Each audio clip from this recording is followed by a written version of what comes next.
is sourcing from China still worth it in 2025?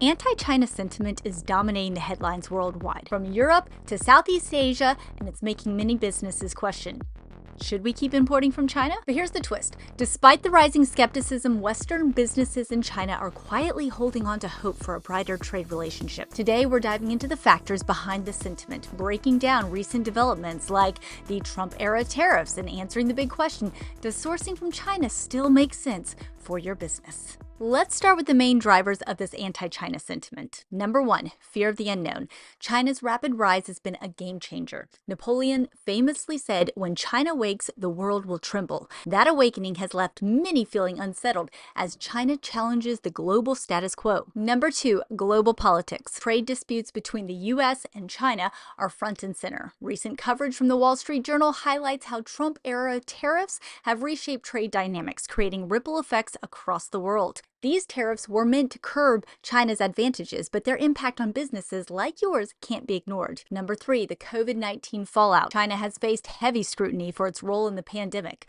The blame game has hurt trust in global partnerships, even as businesses continue to rely on Chinese suppliers. Number four, U.S. elections. Anti-China rhetoric has become a staple in American politics. However, some Western businesses in China remain cautiously optimistic about improved trade relations. It's a reminder that the situation is complex. Emotions often outweigh the actual facts. Now let's zoom in on the business implications. Importers are practical people. They're not in it for the politics. They're in it for the results. So what's keeping many of them tethered to China? Number one, the competitive value. The cost to quality ratio in China is still hard to beat.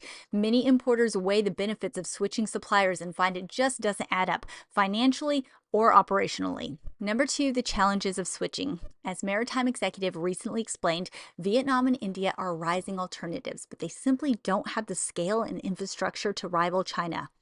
At least not yet. Vietnam's ports, for example, are expanded rapidly, but their capacity and efficiency still lag behind major Chinese ports. Number three, competitor risks. Switching suppliers isn't just costly, it's risky. Imagine delays and quality issues, putting your business on hold while your competitors charge ahead with a steady supply from China. That's a gamble most importers aren't willing to take. So why haven't businesses rushed to leave China despite the political noise? Many Chinese companies are private businesses. They're not government-controlled entities. They're entrepreneurs, just like you, trying to provide competitive products. Switching to another country isn't just about costs. It's about uncertainty. Even with cautious optimism about improving trade relations, businesses recognize the complexity of transitioning their supply chains. At the end of the day, value matters most. Consumers rarely care where their iPhone is assembled. They care about the price and the performance. Importers recognize this, and it's why they remain loyal to Chinese suppliers who consistently deliver. China remains a powerhouse for competitive value, and for most businesses, the risk of leaving outweighs the rewards. What do you think? Have you considered shifting your sourcing strategy, or are you sticking with China? Drop your thoughts in the comments below. I would love to hear from you. If this video gave you insights into navigating the complexities of global trade, smash that like button and hit subscribe. Stay tuned for more updates on sourcing strategies and trade trends right here on CPG Sourcing. I'll see you in the next one.